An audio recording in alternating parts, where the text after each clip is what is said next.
Hey everybody, it's Amy Astro here, and I am at my favorite place in the world, Deerlick Astronomy Village. And guess what? We have a special thing going on today. We are going to observe, or we are going to tour an observatory. And this one is just a little bit different than the last one. So this style might actually interest some of you guys who need a combination of storage and office space and a little bit of playroom. All right, so let's go check it out.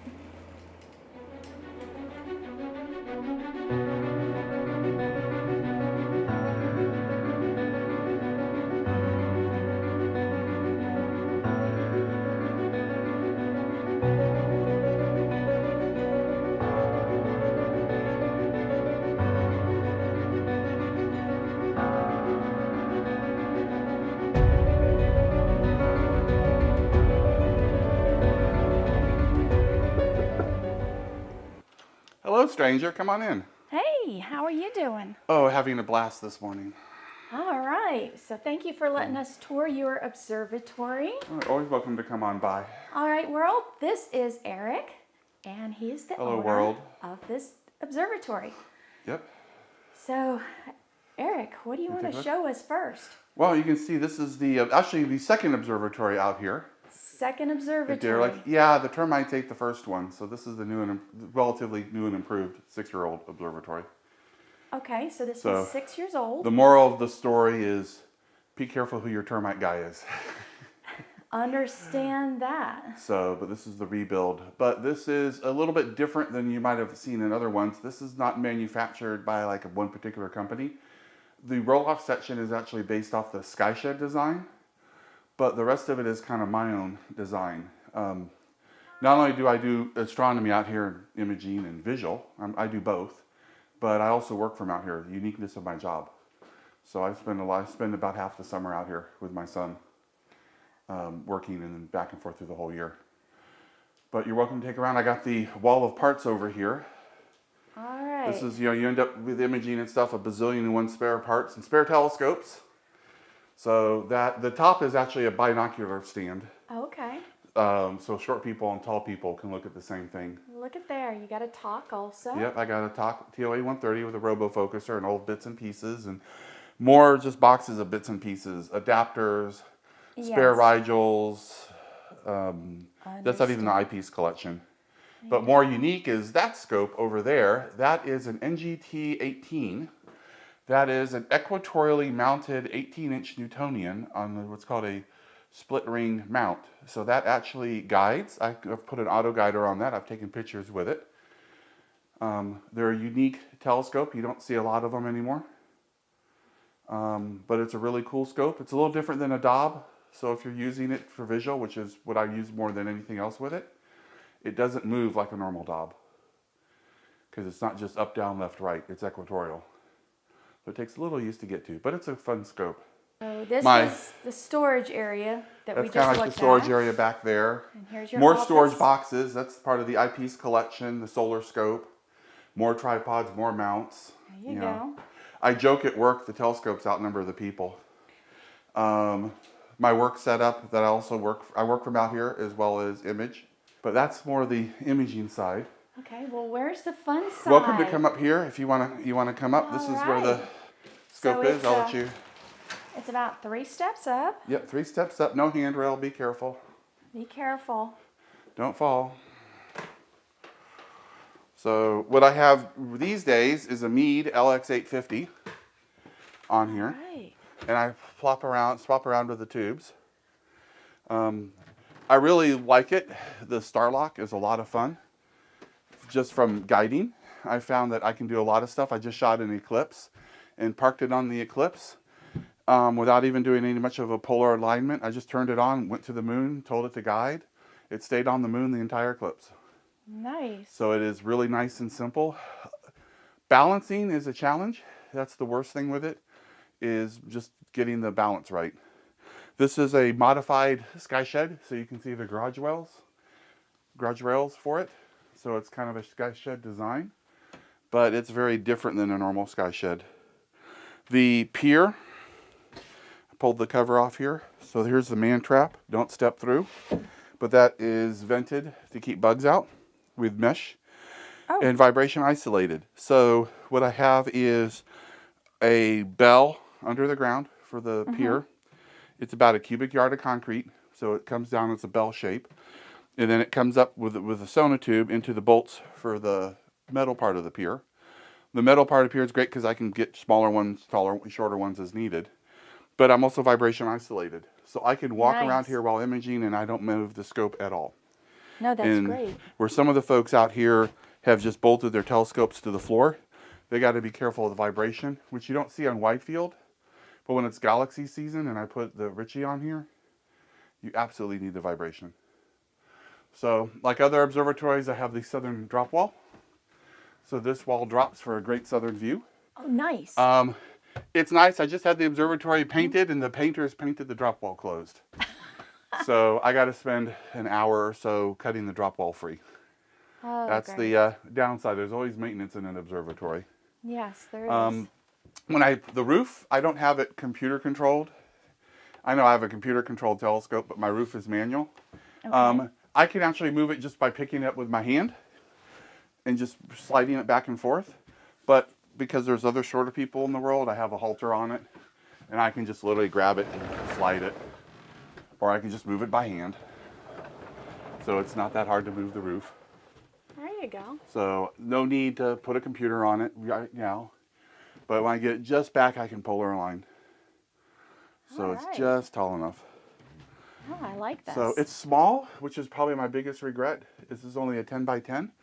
Anything I want to put in here for one scope is fine, but I'll never get two scopes in here.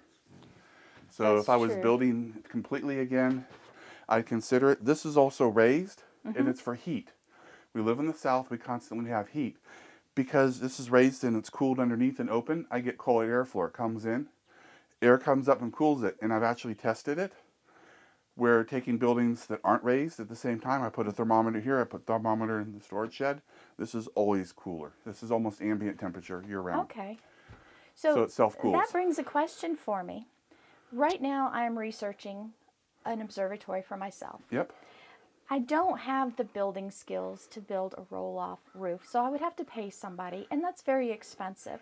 But I am looking at getting myself possibly a next dome and building it on a deck of some kind in my side yard. So would you recommend that I raise that deck up 3 or 4 feet? The raising here only works because I have a roof on here and I get convection, right? I get colder air coming in from the bottom. It comes up through here and it brings colder air in, hot air goes out.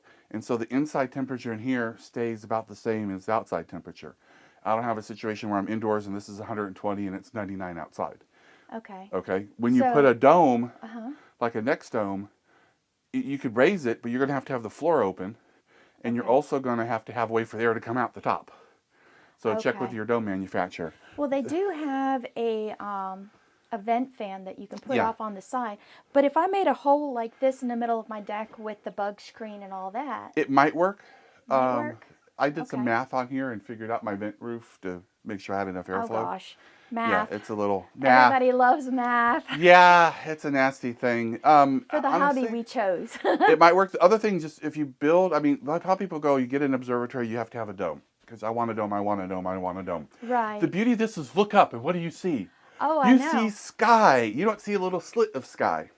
I've worked in a professional observatory. I've run big 36-inch telescope. I spent a ton of time on a 14-inch telescope.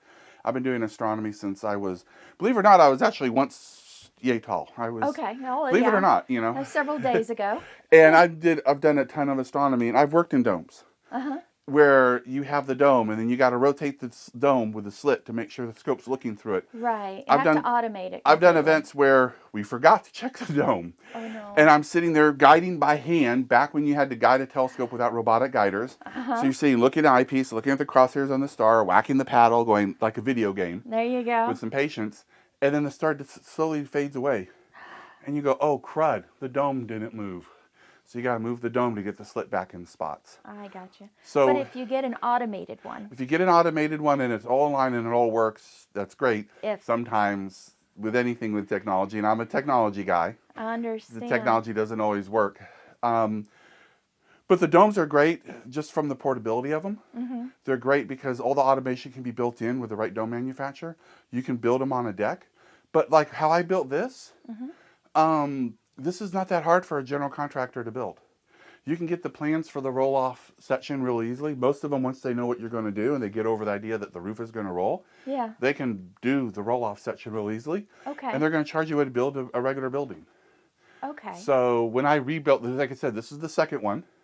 And when I rebuilt this, when this one was rebuilt and the termites got it, some of this building survived. The roll-off section mostly survived, the termites eating it. But there's still a couple things that had to be done. The builder had no problems with it. Okay. You know, made a couple things sure, make sure the tracks are level, make sure that the square, when he had to read, because only two of the walls survived in here. So make sure the tracks, the building is properly square. You don't have a lot of problems. Then it's just weathering. Okay. Well, that's why I was wondering if you had to have a specialized contractor for something No, you like get a this. general Or... contractor that can follow plans. They're going to build these walls. These are built, you can see, just like a normal wall. Yeah, right. You know, I have OSB here because I thought I'd hang stuff on it, and I've never hung stuff on it. But these are just built like regular walls. So the only real difference is the roof. And if you look on this design, I just have a 4x4 up at the top structurally. And this 4x4 transitions to another 4x4 here. And the reason I have the two transitions, and this is something if you build one, this is my outside 4x4, this is the inside 4x4. If the outside 4x4 ever needs to be pulled off, this way this is designed, I can actually pull the lag out that's holding this in, and I can pull the other lag out here. So I can pull these two lags out. That frees up this whole 4x4 that could be slid off and replaced. So it's actually designed. But that's clever. The 4x4 sits here, and there's other beams here and here for the weight, so it holds the weight. Okay. So here I can just undo the couple lags, then close the roof, and both 4x4s on this side and that side will pull off. So this looks like it's truly set on a garage door platform, not the V and the roller blades. No, this is not. This is the garage door. I'll close it up a little bit. There you go. And you can see all the garage door rollers. It has some advantages and disadvantages. One, it's easy to move the roof. You don't need a motor. You have a size limitation on it, but you don't have to move. You don't need a motor to move it. The other advantage is some of the guys with regular roofs, and there's been a couple times, the roofs have gone up. And here, the roof will never go up. It's protected from going up or down. So you don't have wind issues with this type? Nope, I don't have to worry about the roof flying off. Well, that's good. Because it's structurally not going to fly off. The only thing is I do have, and I'll close it up here, is when I close it up all the way, it get a little dark, I'll give your camera a chance to adjust. So when I close it up all the way and I'm done, I have this latch that goes here, just to prevent the whole roof from sliding backwards. So I'm curious about this painting so you've got on your wall. That's not an image I took, but a friend of mine, Ryan, has been doing digital artwork forever. His whole career is that. And he has a website called Digital Blasphemy. Okay. And he does digital artwork. He's been doing it for his whole career, basically. That's one of his pieces, which I loved. And that is a canvas that you can get canvases printed. And that one he signed as well. And that's just one of his art pieces. But some of his pieces are so close to real, it's scary. He does beautiful digital art. You've seen his art on a couple things. He's had background shots and posters and cards. You're going to have to explain to me what the object in the middle is about.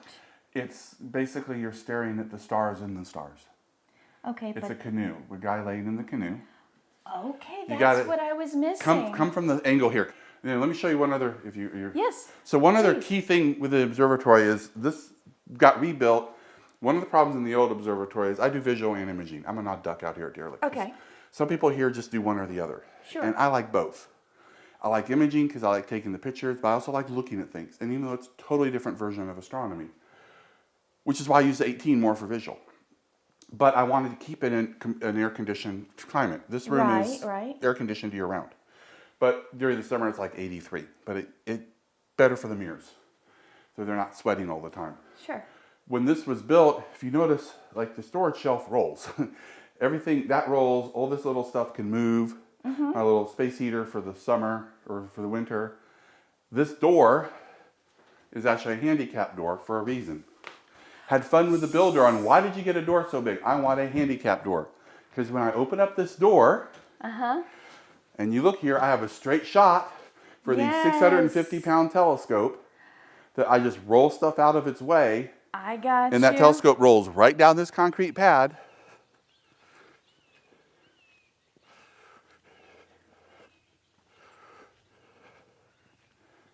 And we're here on the big concrete pad with power. Because it needs power. And now I have a great spot to do visual at night. And a spot including for people. My own little canoe. So my son and I will, when it's not 99% humidity out here, we actually will lay on the bench like that canoe in the picture, which is, we did this before that picture. And even when he was little, we would come out here and we would put a pillows in the center, head to head, feet either way. When he was smaller, my feet didn't have to dangle. Now we've talked about we need a longer bench because I'm 6'5", he's 6'3", he's still 16, he just turned 17. He's still growing. Yes, we're going to need a longer bench. You are going to need a longer bench, or we're going to need a longer bench. Create an L-shaped bench or something. Yeah, we've talked about options. That's great. And then I'll do visual out here. Okay. So I can, I have guests that can sit. I can do visual. So that's a little bit different too. No, that's the old pad. That's the other thing. The old observatory was too small, it grew. That's the old pad, it was too small, it grew to the big pad. That's the guest pad. Well, that's the option of having all of this land out here at Deerlick. Yep. Is you've got options. I mean, you've got neighbors, but they're not really close by. They're not close by. And look at this view, everybody. I mean, this is why I love Deerlick. It's wide open. I mean, that's the south. I bet you can get Omega Centauri from here. I can image it. So I'm also one of the founders of Deerlick too. We didn't mention that, but I'm actually one of the folks that got Deerlick started. Okay. And helped build this place out. I remember when this was all little scrub trees, newly planted trees here, and we rented a bulldozer. They gave a whole bunch of geeks a bulldozer. Heavens. And we did a lot of the clearing off, and been watching this place where this was just dirt. And now we have grass here, we have people here, we have observatories here. We even have lease lots here, so a little for Deerlick. So we have a new phase of lease lots, just a couple properties up that way. Okay. We have a couple lease lots for sale, and the advantage of a lease lot is you build your own observatory, but you don't have to worry about mowing it. You don't have to worry about having a house to maintain. You just have an observatory, and we have several of those on the lease lots. We have a couple of those. For people who are interested in joining Deerlick Astronomy Village, how do they do that, and who's allowed? Well, Deerlick is allowed. Anyone can join Deerlick. We're not exclusive, other than you have to have a membership to use the field, and that's the only thing we ask. That's what we like to hear. And there's rules on the field. On white lights, there's rules that are astronomy friendly. The field, the bathhouses all have red lights. I have red lights in here. My cabin over there is completely lit with red lights. It freaks out guests because they're like, I turned on the light switch and a red light turned on. Like, yeah, that's for nighttime. So we don't have to worry about it. So, but otherwise, Deerlick, just go to the website, deerlickgroup.com, and you can sign up for a field membership. Yeah. The other thing is, you're talking about like an observatory. What do you get? What you have. I've worked with domes. I've worked with roll-offs. I personally prefer a roll-off if I don't need the wind protection that a dome gives you, which here I don't need. And the advantage to me of a roll-off is I roll the roof off. I don't worry about it. I have a huge sky. There's wide field I can shoot in a roll-off I can't shoot in a dome. That's true. You get to a certain amount of wide field, you ain't shooting true. that in a dome. It's just not going to happen. Okay, so what would you say your limit would be wide field? 50 millimeters? It depends on, well, if I put a camera lens on. It depends. Again, do the math, because math. I know you hate it, but how far is the slit from the camera? Because if the camera is closer to the slit, you get a wider field. If the camera is farther back, you get pictures of an observatory roof. Well, those are cool with too. a dome. Yeah. Okay, I gotcha. So there's no easy answer. What I can say in a dome, you're probably not going to shoot a 50 millimeter wide field. You will probably not even shoot an 85 millimeter wide field. You have a very narrow degree field of view, so you're not going to be doing the big wide field. You want to do whole constellations, you're probably not going to do that in a dome. Okay. Unless your dome is set up where your pier is high enough and your scope is close enough to the slit. The problem there is you got to get it up really high. You got to get close to the slit, and you could be at a point where it might be close to the slit if you're north, and when you go south, you're farther from the slit. Okay. if you don't center So it. you made a comment about a dome was good for wind protection. Why is the roll-off not good for wind? If you're in a really windy environment like on the top of the mountain, the wind comes in the room. Okay, I guess I didn't think of it. I thought it would just kind of skate over the No, top, but it can come in. I've been out here where we get 20-mile-an-hour gusts at night, and the wind picks up in the well, I room. wouldn't even try to image at I 20 wouldn't try to miles. image, but I've had the roof open. You had the roof It open. was clear. I mean, come on. You know, it was a new moon and it was clear, and because of the tracks, it wasn't lifting up or I wasn't anything. worried about the roof or anything, but I was really trying to get some time in. And, you know, I was getting a little breeze in the observatory, and that wasn't fun. But domes are traditional, and they have their place. It's me personally, I prefer a roll-off. It's just simpler. If you get a dome, just make sure you have to really worry about field of view. You're not doing wide field in a dome easily. Okay. Because think about it, if you're in a dome and you're looking out of your slit, if you're only seeing 10, 15 degrees, that's all you're going to shoot. That's true. You know, you're not going to see more than Okay. what you can see through the dome slit. Great. So if you like wide field, Yeah. Okay. So that's something else for me to consider. it's something to know? consider, and there's nothing wrong. You can do both. The beauty too is so easy now with these mounts that almost auto polar align. You have polar max. You have all these tools that you can put a little mount on the ground. You can polar align it in 20 minutes, and you're good for the whole night. Okay. So you could still do both. Well- When I roll the 18 out here, I still have to polar align it because it's not permanently mounted. Sure. Now I kind of know where I can shimmy it on the ground, and Yeah. We I can know polar our line spot it. at I our know my house. spot, so I can get polar line pretty quick with There it. you go. There you go. You know, so I'm pretty good at that, but that's the advantage.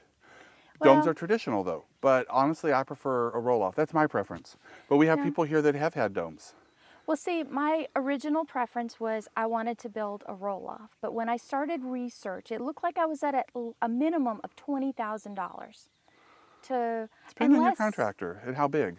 Yeah, well, You can go to backyard observatories, and they've built a lot of observatories here, and they're turnkey. right. Right, he comes out, he builds it, it's all going to be built.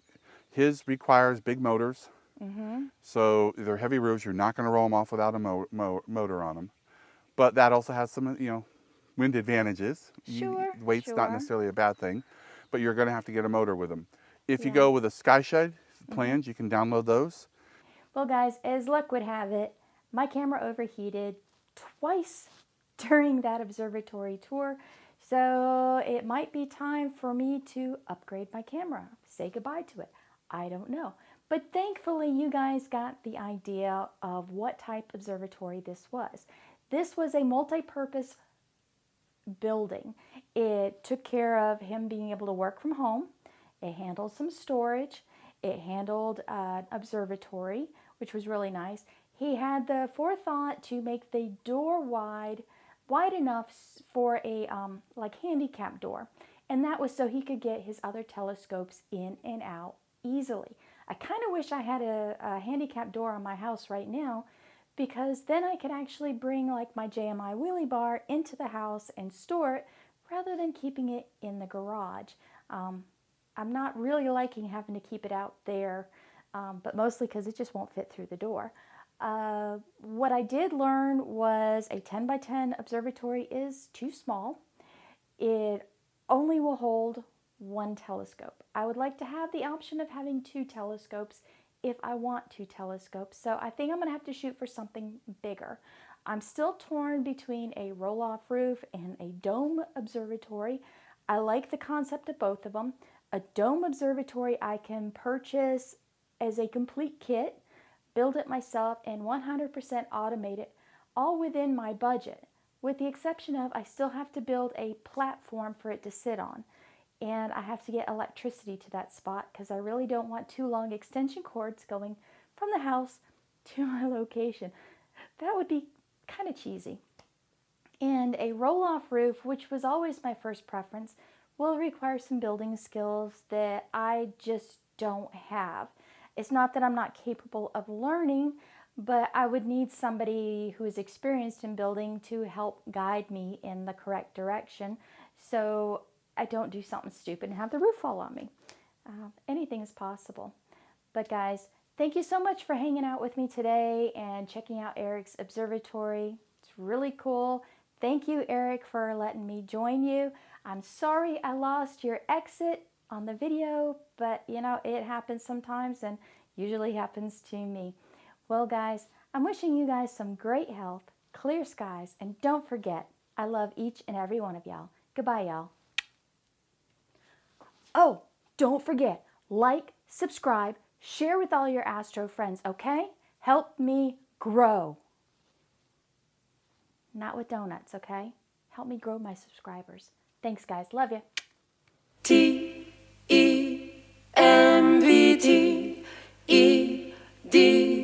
tempted. I was tempted, tempted by your smile. I was tempted, and for a little while I was certain that I will be the one to change you, and you will be mine. You will be mine. I was tempted, tempted by your eyes. I was tempted, the promises, the lies just keep hurting. They just keep on hurting. But I won't be the one to change you, and you won't be mine. No, you won't be mine. Like Eve in the garden when the evening came. How could I believe you, fooled and ashamed? I was tempted, but tempted